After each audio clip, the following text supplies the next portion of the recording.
Well, first of all, I said this to you guys in the elevator. I'm so excited to have both of you on, and for so many reasons. But as I was just about to share this with you offline, I have quite literally felt this spiritual hunger.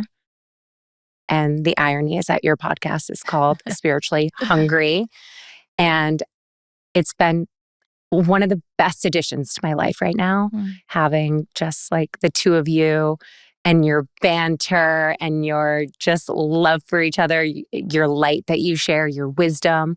I feel like it's enhanced my life. And I was saying this to you before. I'm like, I have little to no regrets in life, but I regret not listening to you guys sooner. That's one of the best compliments.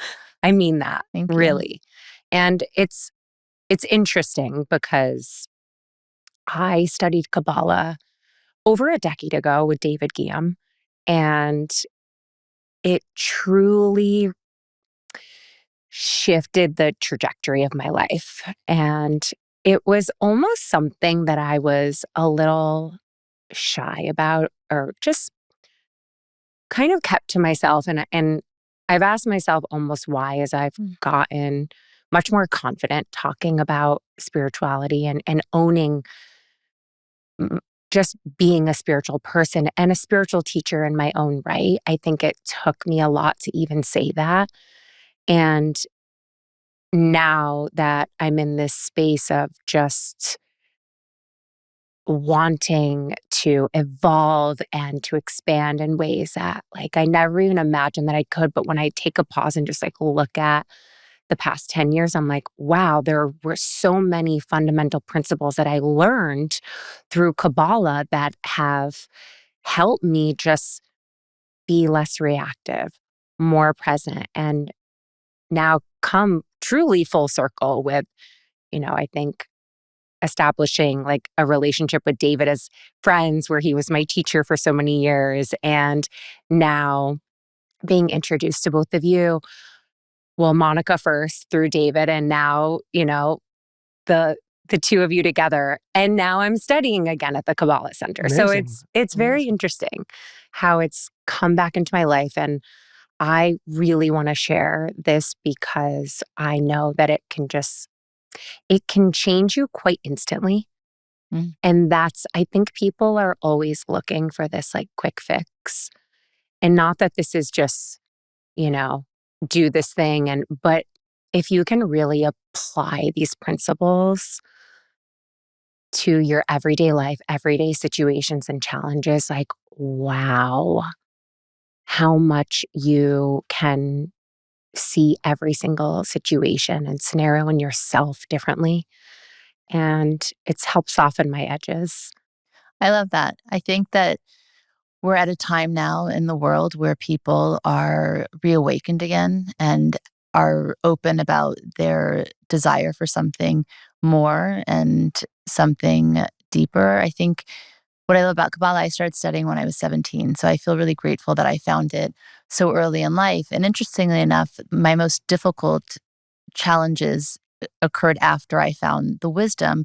And I see it as such a gift because then I had the tools to help me navigate. Because in life, we're all going to go through challenges. We're going to have ups and downs. But when there is a teaching and there is a wisdom that helps you make sense of it all, that it doesn't happen to you, it happens through you, it really changes the way that you live your life. Because the truth is, especially now, and I think that's why we're so excited to be here today and have this conversation, the world really, we're so focused on physicality and external and what's the next thing and the next thing. And then there's social media and all these things that are also really great tools, right? But it can be used in a way that we only take that seriously. And we forget about spirit. We forget about connection. We forget about kindness. And I think that the tools and the wisdom of Kabbalah really help lift that veil. So it's kind of like, wow, I'm seeing in color for the first time, or I can see in texture again. It's like a depth, a layer that we can lose sight of without even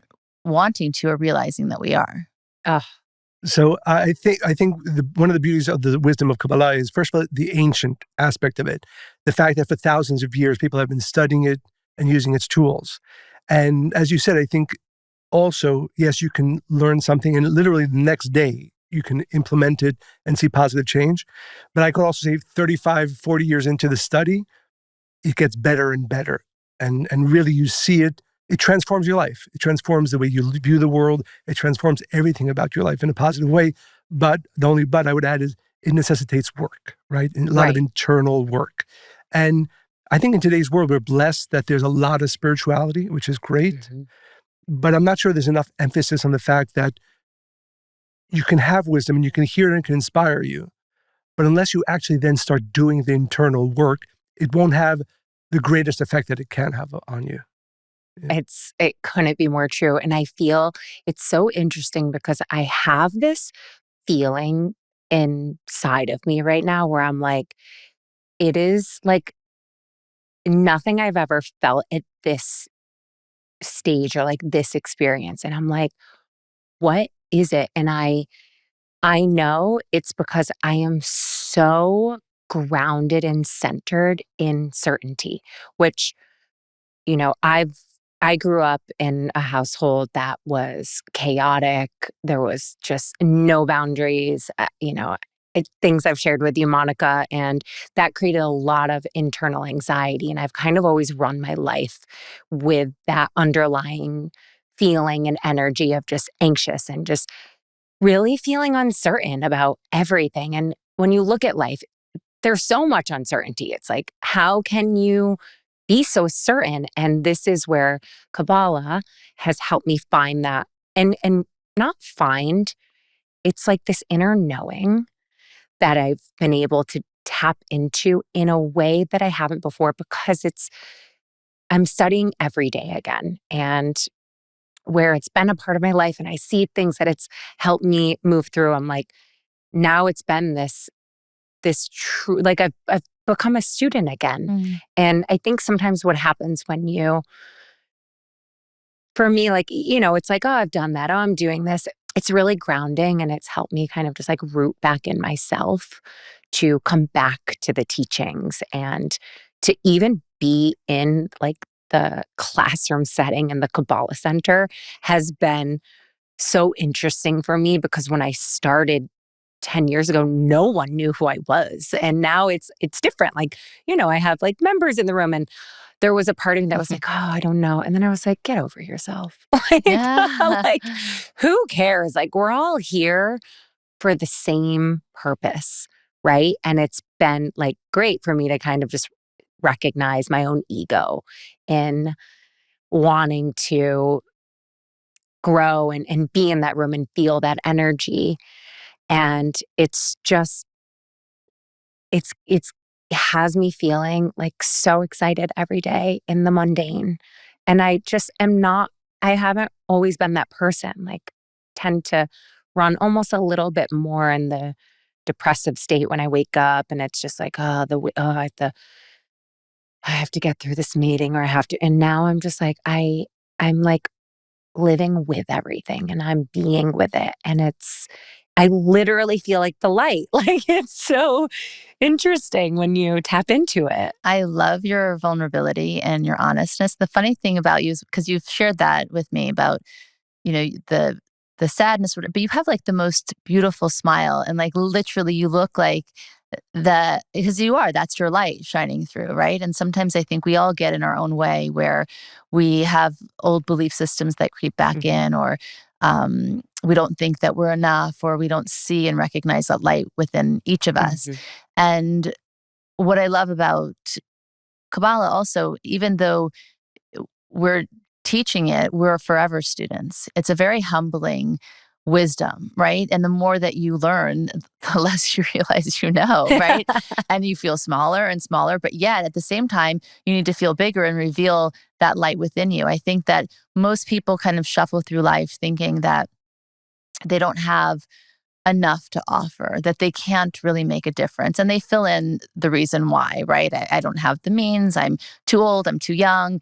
No one will hear me, whatever, right? We can fill that in however we want, whatever that blankness is inside. But I think when we study and we read about giants who became great, we realize that they didn't start that way and that the great aren't those who are great. It's that they've risen to meet their destiny, right? So we all have that potential and that ability, and it's a forever process. And I think, to your point, it's really about living it, right? Mm.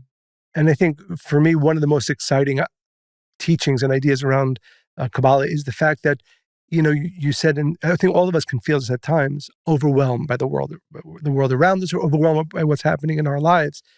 And if the thought is whatever I have within me has to take me through it, that might be overwhelming. But when you open up your consciousness to the fact that there's a force, we call it the light of the Creator, that is there to support you and uplift you and bring you forward, then it's not just up to me, whatever knowledge I have, whatever power or strength that I have.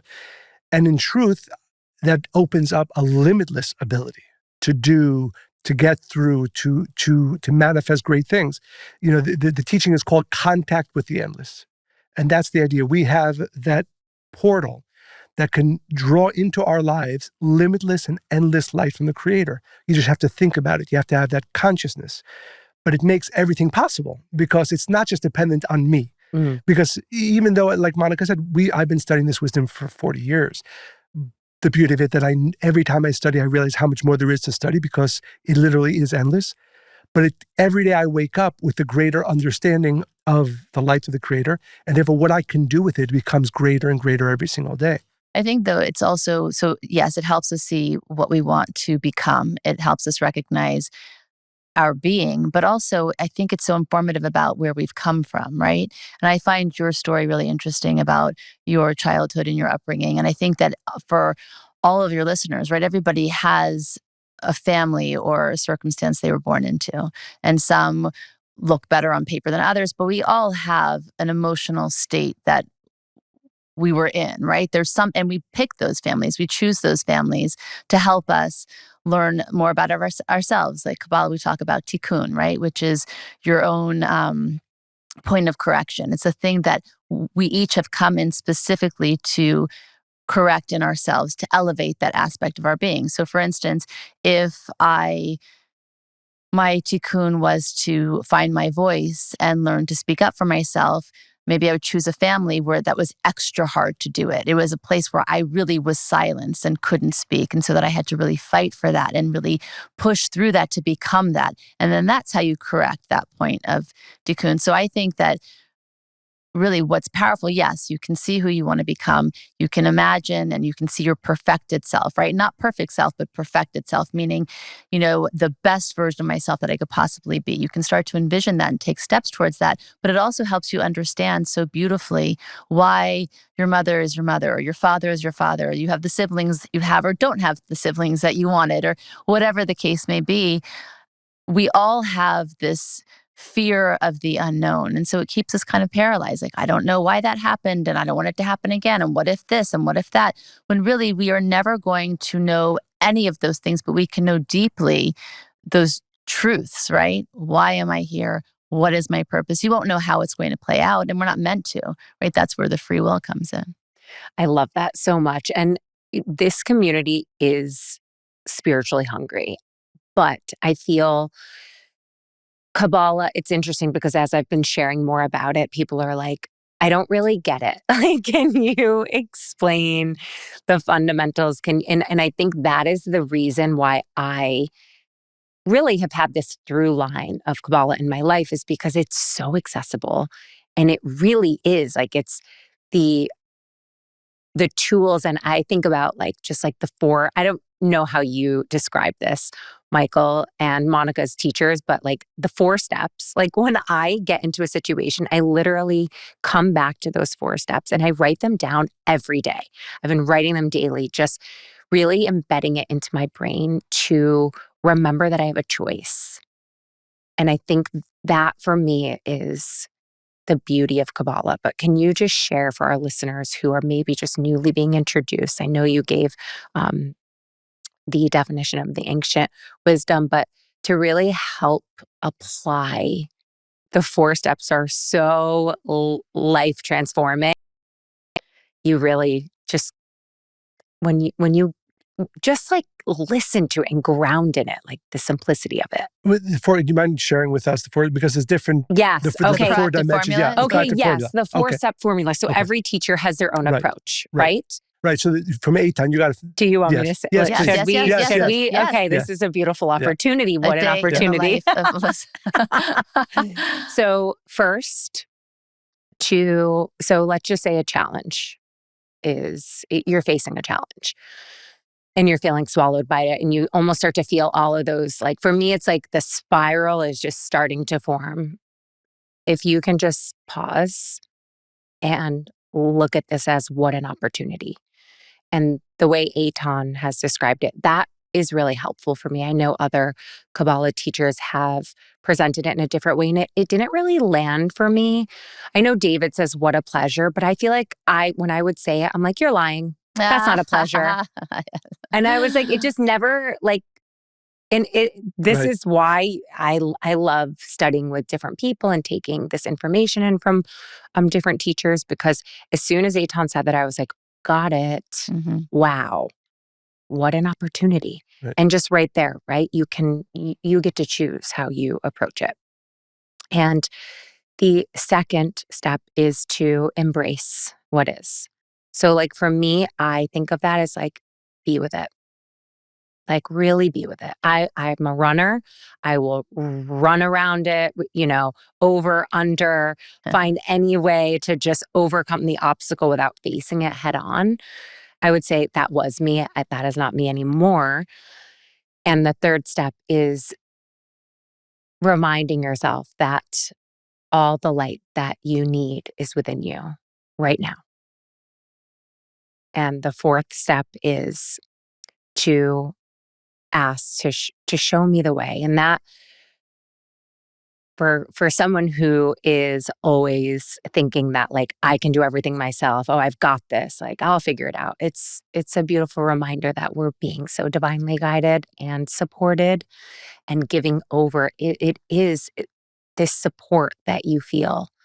And That was surrender. beautiful, I have to say. thank Yes. you, this surrender.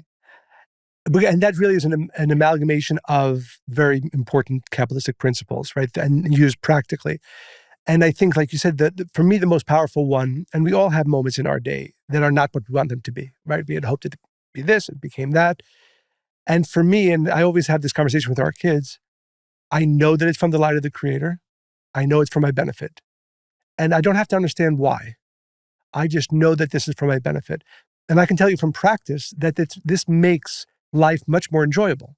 Because rather than trying to fight what is, not only accepting it, but knowing that everything that is coming into my life is coming from the light of the Creator for only one purpose, for my benefit, it transforms the way we view especially those things that we didn't want to happen, that we didn't call into our lives. Big and small. It's actually the most liberating experience, because there's days where I'm just like, you know what?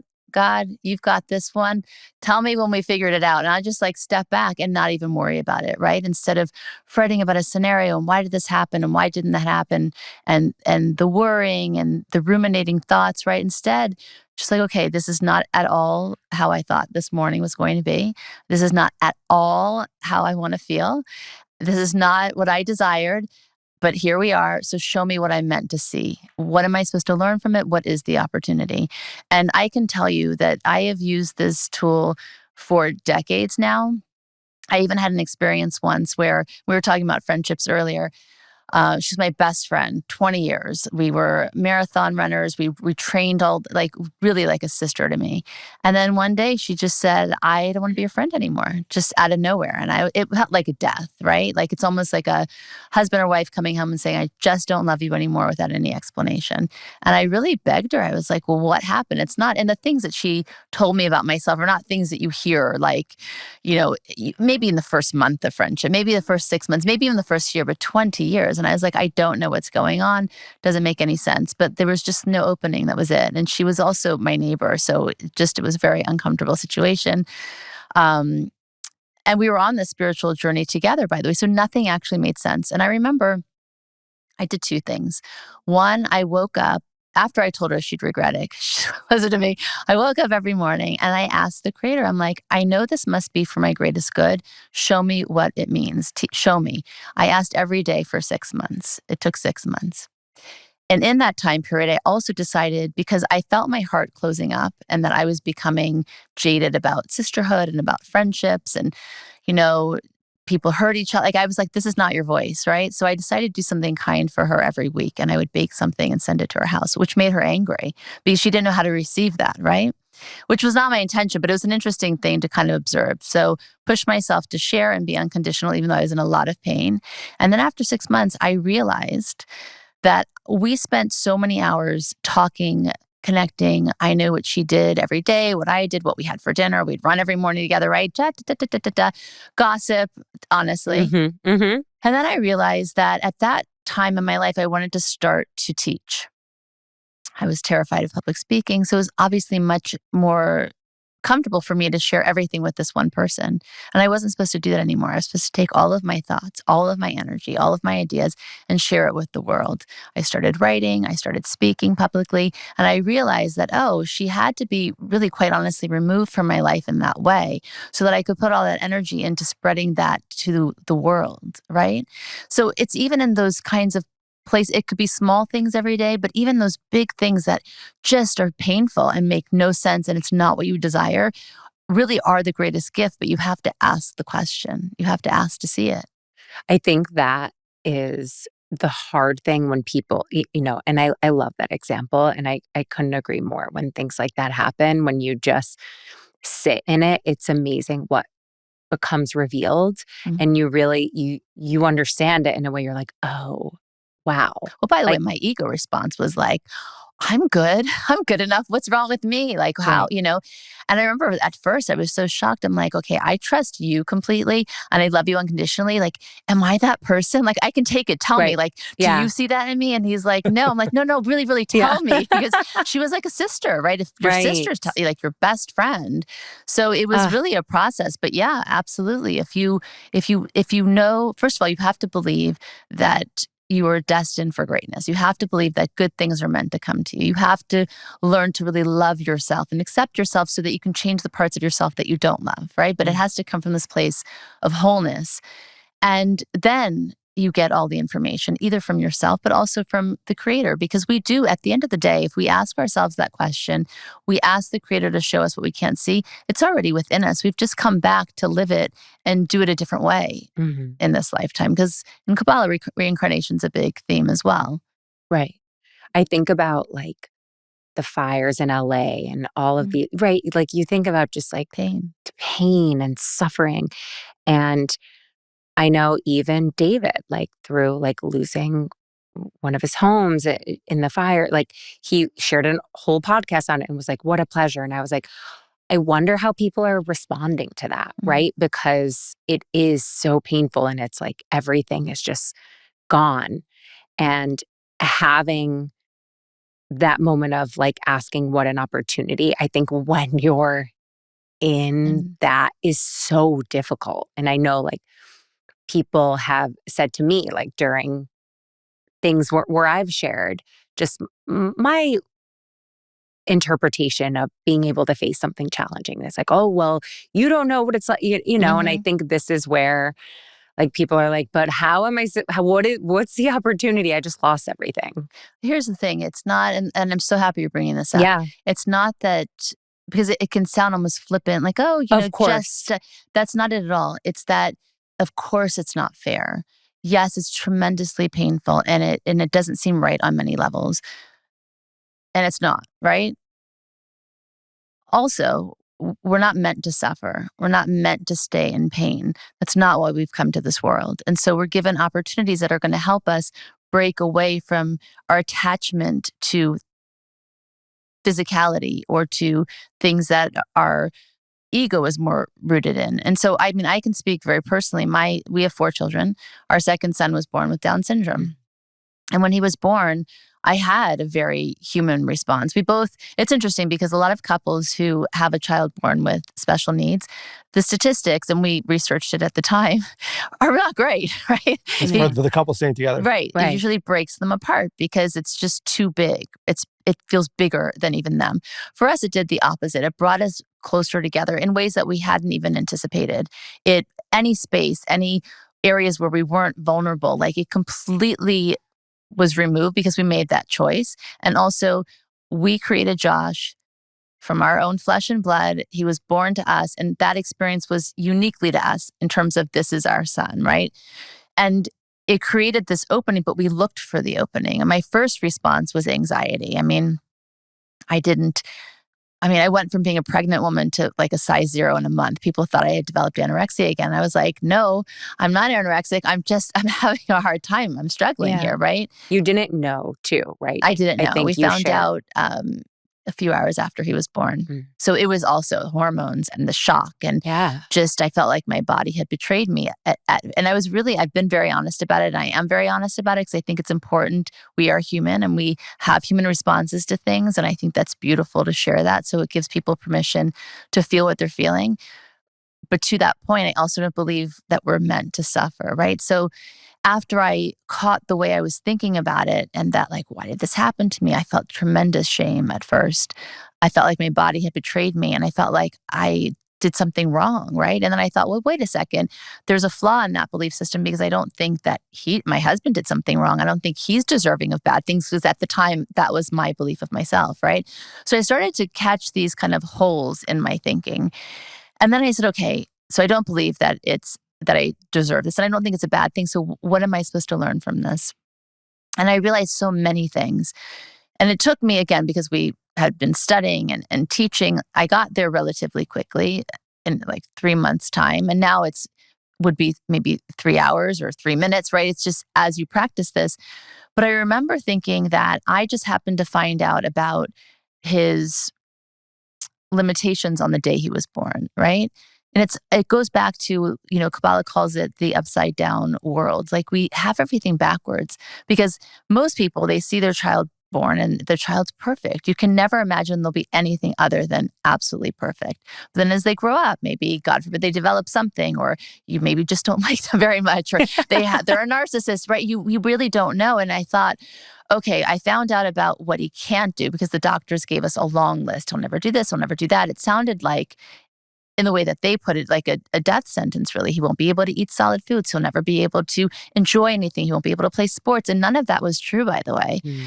And I also realized that I needed to become something else as well. And he's been my greatest teacher as who I want to be as a mother, as a woman, as a human, to be honest with you. And so it's one of those things that, like, no, it happened and it was difficult, but it was the most amazing, profound, beautiful, necessary thing to happen to me in this lifetime. And that's really what we're saying with changing the way that you view challenges. Yeah, and I would add, I think this is the prerequisite is the thought or the understanding that we're meant to be changing. That who I am today is not who I want to be a year from now or 5 years from now. But change has such a bad rap, right? Okay. Most people don't want it. They're like, yeah, I want change, but I want to change my hair color. I want to change, my wardrobe, or I want to change where I live, right? Or I want to redecorate my apartment. Like that's the change, this kind of change, because change is scary after all. Usually the change we had with Josh, it's not something that you want, right? At first. But in retrospect, for sure, it was the perfect thing. For sure. And I think that's the point is, okay, so let's make change, maybe not a scary word, but the reality is life is going to change us. And we're either going to change in a way that makes us more happy, or life is going to change us in a way that makes us less happy.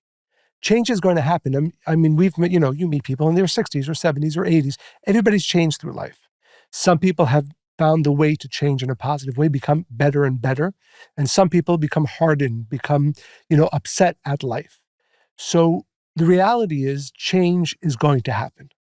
And the purpose of a spiritual study and life is, how do I make sure that all the or at least most of the changes that I'm going to go through for the next 50 years or 100 years are going to be those that make my life better?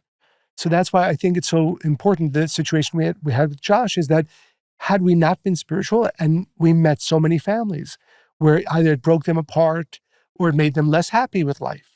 So everybody, and we've had other moments in life, I'm sure all of us have had, crisis, difficulty, challenge. The question is, how is it going to change us?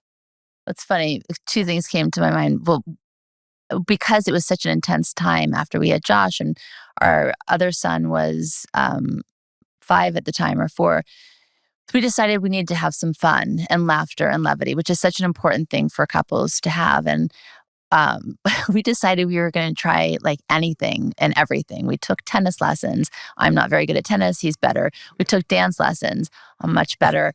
He ended up, I mean, it was really like, it was the fun. I almost peed my pants every time we had the class because he ended up dancing with the male instructor because he couldn't get the, I love you, but It's okay. just not okay. his strongest No, it's not. suit. No, it's not. But we did so much together and exploring and so discovering sweet. and bringing laughter and love and lightness back into our lives. That like after 3 months, because we were busy like every single night doing something, we were exhausted. I'm like, okay, I think we got that out of our system. But even like the hard things can be moments where you realize like it wakes you up to really what's important in life. I was on Maria Menouñez's podcast a while ago, and we were talking about this idea.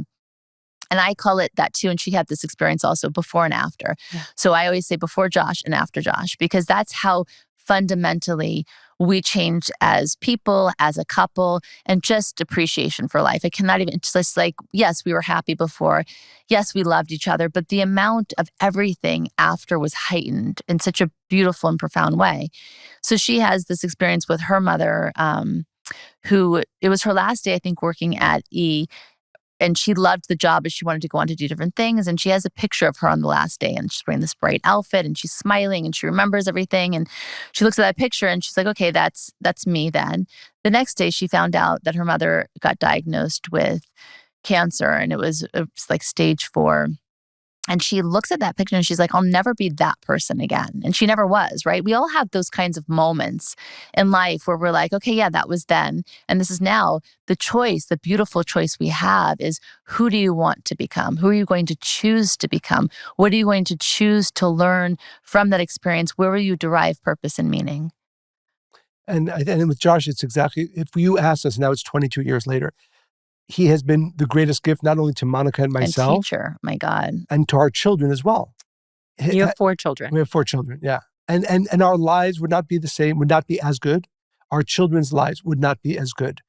And that's the opportunity every single one of us has whenever we come through a challenge. How are we going, like Monica said, am I going to become an even better, happier, more fulfilled version of myself? Or am I going to struggle through this and become a lesser version of ourselves? And when you look for the gifts, you allow everybody to be who they're meant to be, really. Like Josh, like I keep saying, my teacher, I'll give you an example. We were in the kitchen the other day and he said, Mom, I want to be a basketball player and be a professional team. Do you think I can? And he's not even, how tall is he? And I was like, well, Josh, I hope that you can be anything that you want to be. That's my hope for you. And he said, so he's quiet for like a few minutes and he looks at me and he's like, so Mom, what do you want to be when you grow up? But the profundity of that comment was like, yes, I'm a grown up. And really, who do I want to become next? And am I what I should be at this stage? Right. So like, he just blows my mind all the time in those very simple, like, truths that he says. Yeah. What did you say? I was like, I said, well, I'm grown up, but I think you have a really good point. Let me think about that. What do I want to be next? That's so beautiful. That's what this, honestly, is what really drew me to both of you. The fact that you've been married for how many years? It's going to be 28 in August. Yeah. 28 years. And I think it's truly just, I think, sharing your vulnerability of things that you guys have personally gone through, but how you've stayed so connected and chose to use that as a lesson and to really like rise above it, but to use it, like you said, like your life wouldn't be where it is today. And there are so many people, I think relationships, and you wrote Rethink Love on relationships, who want more connectivity with their partner. And it's, it's the amount of messages I get daily where it's like, how does this world work for you? And Noah does this. And it's so interesting to see how people kind of observe things. What advice would you share Do you want to for unpack that question? I'm curious. what? Well, honestly, not always. And sometimes, I mean, I have with Noah on the podcast because we are so different, but we complement each other so well. And I think, and I've shared with you, like, I'm so spiritual and I'm also owning my spirituality in a way that I never have before because I realize my practice, I'm so devoted to my practice of movement and meditation, but the power of prayer and really being connected to source is what has just taken me on a path far beyond my wildest dreams, quite honestly. Like, I always felt like I had something in me, but it's just, I've almost just surpassed anything I ever even thought that I could from being so connected to source. And, when it comes to the way Noah looks at things, it's different, but he has his own way of his connection to it. But the number one thing that people always ask about is if one person is, let's even say, spiritual, really takes care of their health, and then the other is not necessarily on the same path, like how to navigate that. I love that. It's interesting because, and I wrote this in Rethink Love, that when we first met, I was 18, he was 19. And I write in the book, we were at a wedding, like a destination wedding, just 20 people. We were like the only people the same age. Everybody was a bit older. This was my sister friend was getting married. And I just thought he was so awkward. Like he's on the beach and he's like reading the Zohar, which is like the ancient Kabbalistic text, with a towel over his head. And like, because he didn't want to be in the sun. I was like, gosh, what's wrong with him? That was my first impression of my husband. Okay. But then later I realized that he was trying to be part of the group, right? He wanted to be with all of us, but he was just so uncomfortable. So we were just so different in so many ways. And, I was an athlete. He was not. I was a health fanatic. He was not. He was so studious. Was that anything good? I'm getting to the better part. He was so studious. I was not. Let me think what else. Just that. No, and spiritually disciplined. Like I had so much respect for him once I started to pay attention and got to know him. But here's the beauty, that what did line up, and I think that when I give advice, and our children are now, our oldest is just turned 26, our youngest is 11, and he's starting to date, right? And you're like, this is what really matters, that you have the same morals, that you have the same understanding of life in terms of purpose, and that you understand the importance of spirituality in a relationship. Because if not, the ego is going to be the strongest part of that relationship. And it's impossible to navigate it in a way where the love is growing more and more each year or each day even. And that's really what it's meant to. So for us, we always had that glue, right? And everything else was really different, but also we laughed a lot and we had levity, right? So that's that. The other really important thing to have in a relationship is appreciation. And that is, in fact, the first thing that is lost in a relationship. We appreciate the person we want to be with, that we've chosen we want to spend our lives with, more than anything until the day after the wedding, pretty much. And nobody really wants to admit that. It's something that slowly chips away. But by the first year, it's so obvious to me, especially when I meet with couples, that from where they were even just the day after their wedding to a year to their first anniversary, their first wedding anniversary, stark contrast of that, because it's the first thing that's lost. Now I'm married and now I'm going to focus on the next thing, whether it's my career or I want to, get the house that I want, or maybe want to start a family, or I want to build my whatever it is. And now it's like, okay, partner, check. And it's not a conscious choice, but it's something that really, really chips away at the relationship. Because when the appreciation is lost, the love is lost. I think back to my 26-year-old. I remember when he was going through puberty.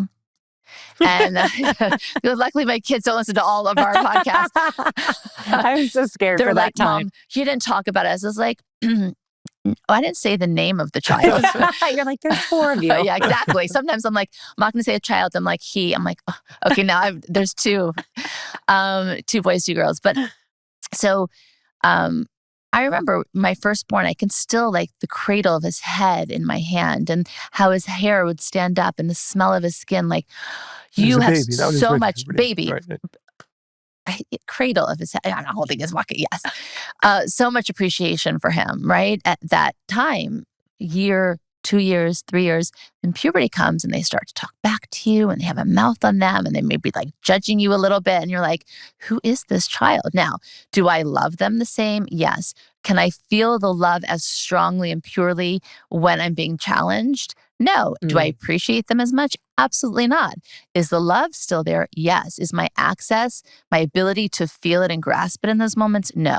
And I like that example because in relationships, that's exactly what happens. And you start to believe that, oh, wait, maybe I don't really love them. Maybe I'd be happier with somebody else. Maybe they're the source of my misery, right? Or my upset. That's the thing with the appreciation piece. So it's those 2 things. And by the way, to go back to the first point, now we eat the same. We both work out. We cold plunge every day together. We sweat every day together. And it was never me parenting him or saying, I think you should do this. And by the way, now I study on my own. And now I'm upping my game there spiritually to be where he's at. And I think that with couples who you understand purpose, where you're constantly trying to remove the ego, you then choose to grow together. You choose to do things together and be curious about the things that the other person is curious about so that you will continue to grow together because you understand the importance of that. We get to do hundreds of weddings. As a matter of fact, we're actually going down to Mexico. We have a retreat, and there's 2 weddings, one on Thursday, one when we on land Sunday. and one at the end. Yes. Yeah. So you're doing a retreat together. Yes. And then you're doing weddings on top of that? Yeah. Yes. Wow. So, and there's something that I share. It doesn't sound like such great news in the beginning. And every single wedding that I do, and I say, the chances, and let me ask you the question, if I asked you, of the couples you know, what % would you say are in a thriving relationship, which means the love is growing, the connection is growing? What do you think the percentage is? I'm so glad you asked this because this is something I wanted you to say because I listened to your episode today while I was getting ready and I wrote it down because when I really think about it, I can probably count on one hand and I don't even know that the hand is full. I'd be surprised if it's full. Exactly. Yeah, I think it's probably 3. You said 3%. Exactly. So if you think about that, and it's important for Monica and I to know this. It's important for every person in a relationship wanting to go into a relationship to know this. It's not going to be easy to have an amazing relationship. We either we don't think about it or we just assume, no, marriage will be okay. No, it isn't actually. The odds are stacked against you. So what does that mean? You have to take it with that seriousness. Yeah. And so Monica mentioned appreciation, which is so important. And I can say, as we've been married 28 years, I have to fight for appreciation. Monica's the most amazing person, but it is human nature that something that is that close to you for that long, you're going to lose appreciation. And unless you actively sit, stare, think, meditate, why do I love this person? And I can, of course, list them, but really meditate on that. The life we built together, the children we have, so on and so forth. Fight for appreciation. It's not just have appreciation. It's kind of passive. Oh, yeah, every once in a while. If you're not fighting for appreciation, it's going to diminish. And like Monica said, and I think it's so beautiful the way she said it, it won't be that you will love them less, but you won't be able to access that love. And so that's the first thing. Know that to be in a thriving relationship, and I remind myself, and if not, Monica reminds me, or I remind her. I do remind them. that we want 20 years from now that our love will be greater than it is now, that our connection will be greater than it is now. And it's possible because we've experienced 28 years. But it's not a given. It's definitely not a given. If we do not fight for appreciation for each other, it's not going to be the same in 20 years from now. And by the way, that fighting is like, that's what I want to ask you. What does that look like? So how are you? Because when he is contemplative or maybe a little stressed, he gets quiet. That makes me really uncomfortable. And I'll feel sometimes, if we both get really busy. And so I feel space. I'm more sensitive to that than he is. Or I feel disconnection. I'll stop and say, hey, yesterday when you saw me, you looked a lot happier than you did today. Or like, you didn't really greet me when I walked in after I work out. Like, it's a banter and it's light, but it's a reminder.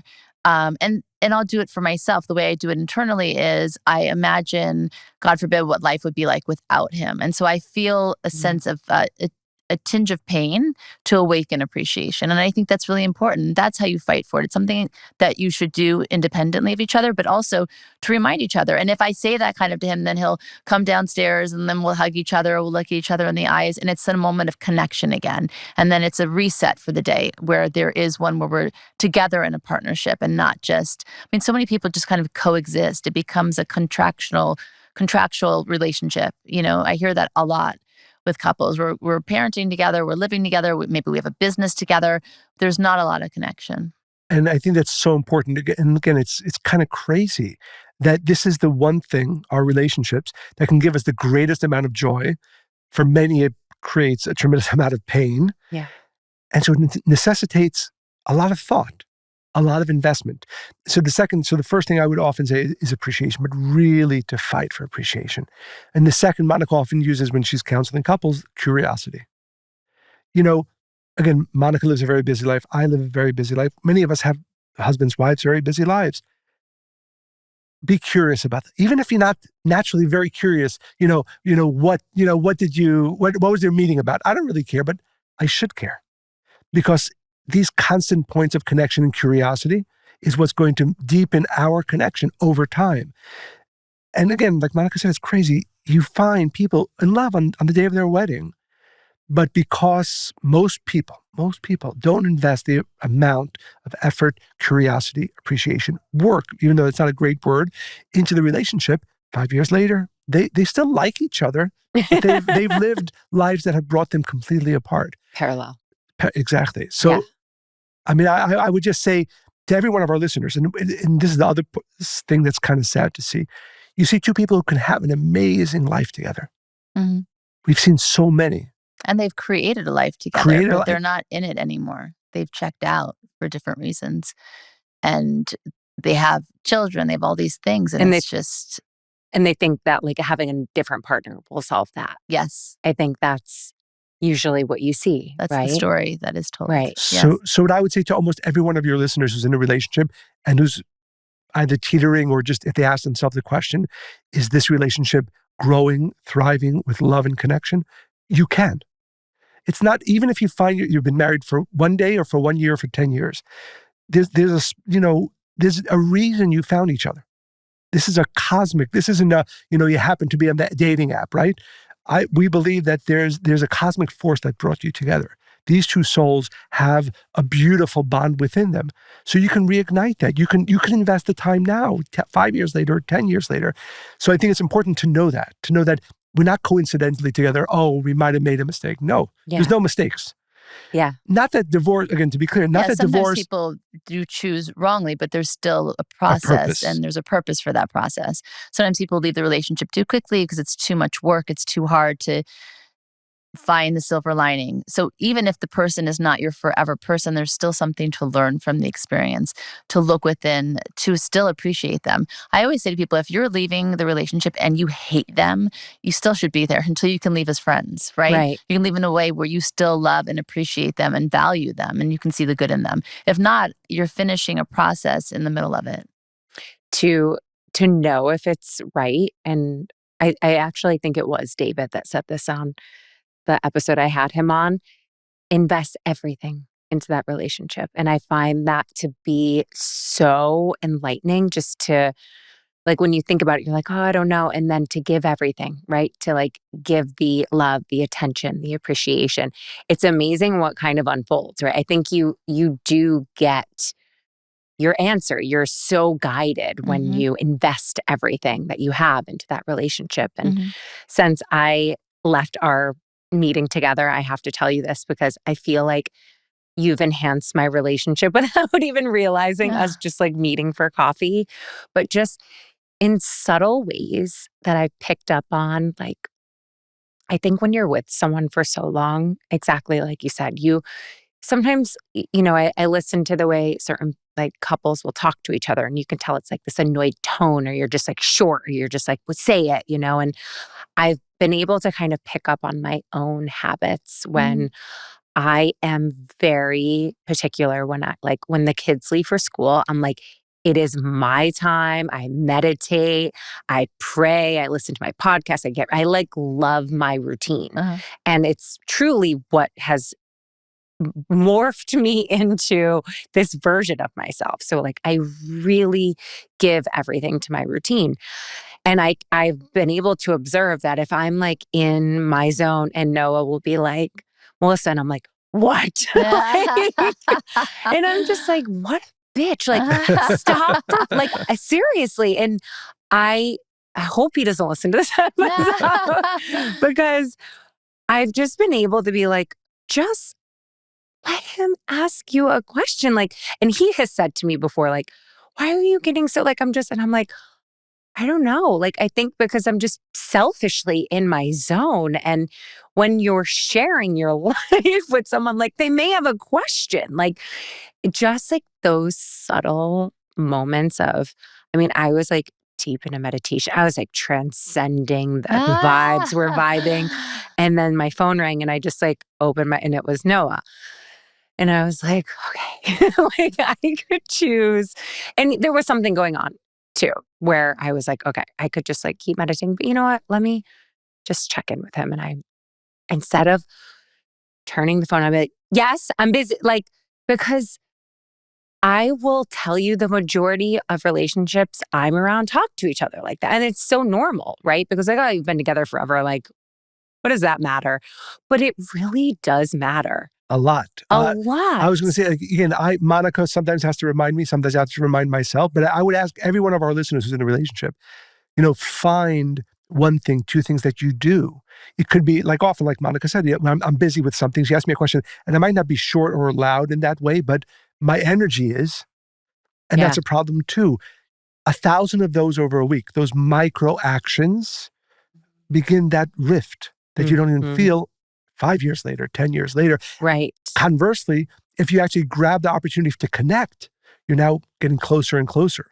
Yeah. So it's so important. I think maybe, especially for the, there's different couples in different places in the relationship. Yeah. But for those that are okay, you want to become amazing. Yeah. Grab those little moments, those that can either cause a micro separation to create a micro connection. And over time, you'll see that it creates a deeper It and deeper was connection. crazy, like what I experienced in that because I'm quick, right? And I'm like, I have to go. I have a meet. That's just a natural kind of like knee-jerk reaction to like, I'm thinking about myself and what I have to do. So instead of that, I just like, I was so there with just being like, hi. He said what he had to say. And then I was like, okay. And like, it was so like, I wasn't like, and I'm just like, that is so unattractive of me just to see my own stuff.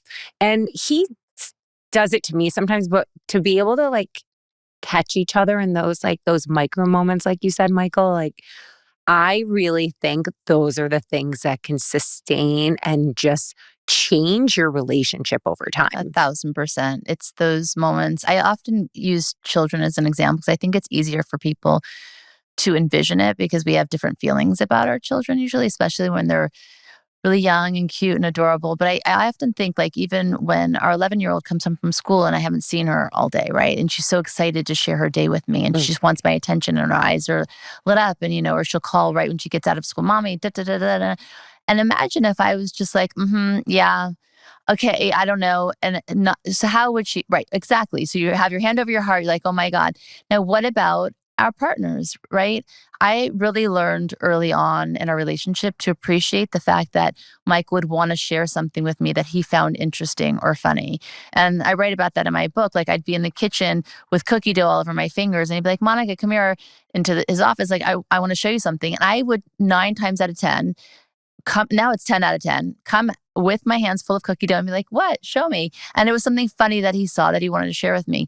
Those are the moments of connection. The fact that he liked something, he paused what he was doing because he wanted to show it to me because he thought I would appreciate it and that I value his time and that he wanted to share with me and I come back, right?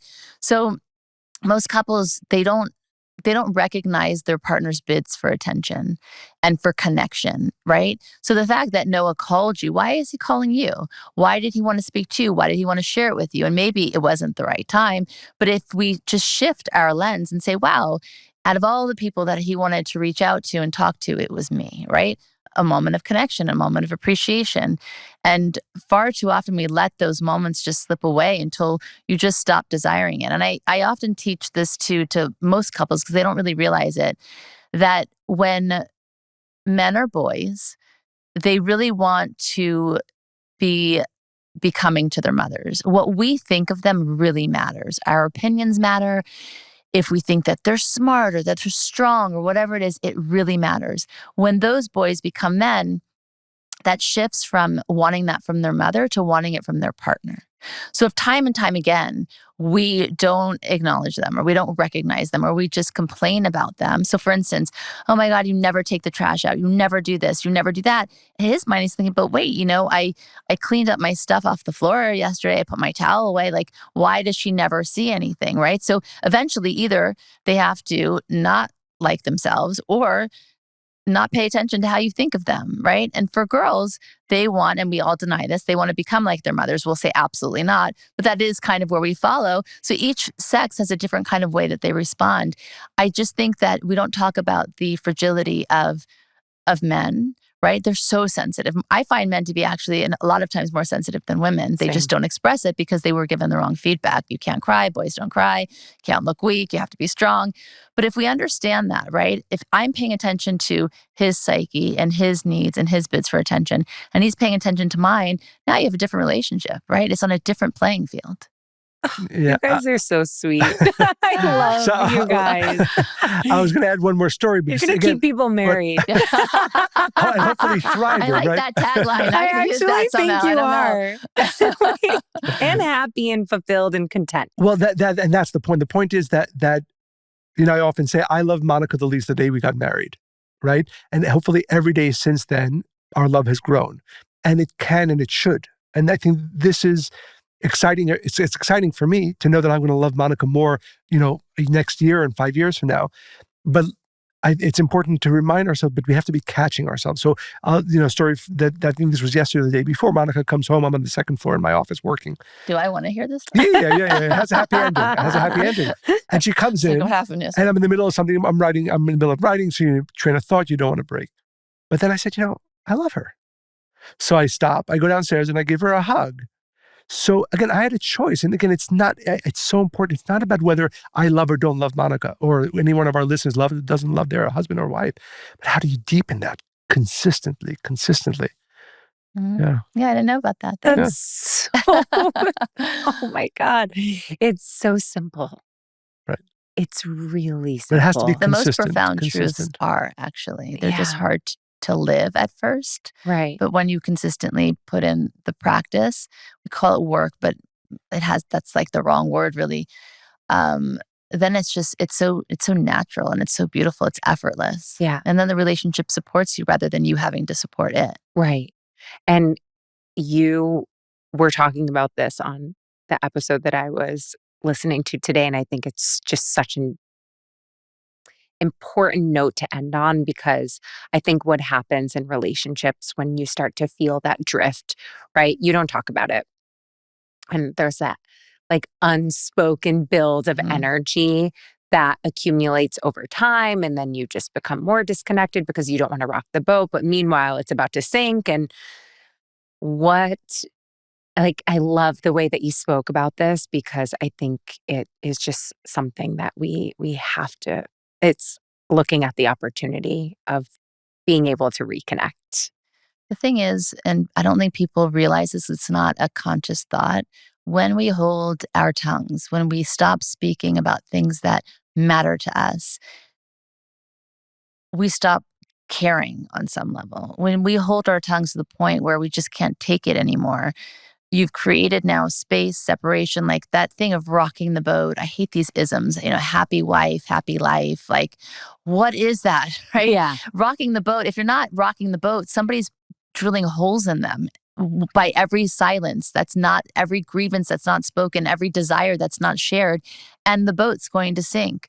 So what is the point of having a relationship, joining your lives together, maybe sharing a bank account, sharing a bed, all of these things that are so intimate and you're so conjoined, and then you keep the deepest, truest parts of yourself from one another? What is the point? Don't get married then. People often say, how vulnerable do I need to be in a relationship? Go all the way. Like, what are we holding ourselves back for? Because if not, you feel very lonely in the other kind of relationship. So yes, the conversations are difficult. And yes, they're hard to have, but it's far more difficult to live in a relationship where you feel isolated, that you don't really belong. And eventually you're not going to care enough about because you haven't actually done anything to deepen it or grow it. Yeah, and Monica's really great at this, and certainly in the earlier years of our marriage. The fact that people think that the uncomfortable conversations are something you have to do or you don't really want to do, like we said before, it actually is the making of a relationship. Every uncomfortable conversation, every vulnerable conversation deepens the connection. It's not the other way. Oh, I wish I didn't have to have this conversation. I wish we didn't have to talk about this. And again, for men, I think it's more difficult than women. I think women, not at least in my relationship with Monica, more open to being vulnerable and being open to having those uncomfortable conversations. But if you're not having them every once in a while, there's a problem. Yeah. And I would strongly urge every one of your listeners, again, to do it in the right way, of course, not to come from a place of ego and from being reactive. Yeah, there's tools like, how do you communicate? What's your fighting style? The importance of repair. How do I react when I'm upset? How does he react? It's very different. He gets really quiet. I get really loud. That infuriated me the first years of our marriage. I was like, I am talking to you. And he'd be like, that's Noah. But then I started to study it. Men, they calm their nervous system by sitting in front of the TV and not saying anything when they're really upset. When I started to understand that, I was like, okay, I can never force this. I'm not going to get the results I want. And also, I don't want to get that angry. I don't like my style that I saw in the home I grew up in. My parents are Middle Eastern. They're like, things. I used to get walls, nasty doors, too. Yeah. Knock at the knees. But not anymore. Not me either. It's in there if I need access to, but preferably I don't want to access it anymore, Yeah, I get it. I understand. So we had that conversation. I was like, I understand you need this, but I also need you to acknowledge that you hear me and we cannot talk about it now. Let's shelve it and we'll talk about it in a few hours from now. I also learned that when he does share something, he doesn't want me to come and say, well, you know what I think? I think that he does not want that. He wants me just to hear him. I learned that. And then I would come back a few hours later and say, I really love that you shared with me. Thank you. I was thinking this thing that you said, what do you think about this? The point, like the offering of a suggestion, right? Not that I'm right, although in my Virgo mind, I thought I was. Not that my opinion is like the right one. So you have to study each other. And that's that curiosity piece again. Be curious about one another. Come to each other with, this isn't working, what would work? And that changes everything in terms of communication. Then, of course, you do get closer from those arguments because now you found a way to. Oh, yes. I mean, I'm just thinking back to like the way I used to fight. I was so nasty and mean, really mean, and would just say the most hurtful things. And now it's interesting because it comes up and I recognize that pattern is still in there, but I'm like, oh, it's just so different when you don't go to that react. I mean, I was the most reactive person. And I will absolutely say that my relationship with Noah has completely transformed the way that I deal with things because he wouldn't tolerate that. Mm-hmm. Beautiful. Beautiful. And that really is one of the main purposes of being in a relationship, that it helps you grow. We were talking before about change. Maybe people don't love the word, but it helps you grow in the best ways. Yeah. And that's really the main reason we're together. I mean, I know that I would not be, and hopefully I'm a good version today, but I would not be who I am today if not for Monica's help, assistance, arguments, pushing, all that. And when you go into a relationship with that desire, we want to grow together, but also each grow separately to a better version of ourselves. You need that feedback. You want it. You actually, like now, we actually start enjoying those uncomfortable conversations because we know that we love each other and we know that the only purpose for them is to help us grow and become a better version and a better couple. Well, we know there's a truth in that exchange, right? When we understand that we're each other's mirrors. That's what a relationship is. The person that you live with all the time, they're going to see things about you. They're going to reflect it back to you. Now, ego can respond or soul can. And so we are super open. Yeah, it's like, okay, yes, I want to hear what you have to say. Kind of take a deep breath, because it's going to be something that nobody wants to hear something about themselves that isn't ideal, right? But if you have that approach of, okay, I trust you and I know you're not saying this to hurt me, I want to be open to it. And really, Kabbalah in a nutshell, with all the wisdom and all the tools, it's really about love. It's about kindness, and it's about awakening that. I mean, if you think about all the trauma that each person has in their lifetime, right? It's from somebody who hurt them when they were young or younger. And then it's more hurt on more hurt on more hurt. So Kabbalah really is just about learning to love and to lead with kindness. And if we can do that, imagine how different the world would be. I mean, that there's no better note to end on than that. That was just so simply put. And that's what I feel. I'm enjoying being back in class so much. Can you tell us all where everyone, well, first of all, you have to listen to Spiritually Hungry if you are not following, which they will immediately. And where can everyone find you guys? And you're doing retreats and you're teaching. So, well, you can Spiritually Hungry podcast. Yes. That's probably the easiest way in. We're doing a retreat, but it's tomorrow. It's a Thursday in Mayakoba in Mexico. But you do more of We them. do. We're doing one in March in Rome, and yeah, every few months we have a retreat in different parts of the world. Where can people find where you're doing them? So spirituallyhungry.life Got it. and Kabbalah.com. Those are the two websites. Yep. And you're teaching at the Kabbalah Center. Yes. Teaching at the Kabbalah Center. That's in a few weeks from now. And we have master classes also on spirituallyhungry.life, Rethink It. And it's a love 6-series course. And and our books you can check out on Amazon.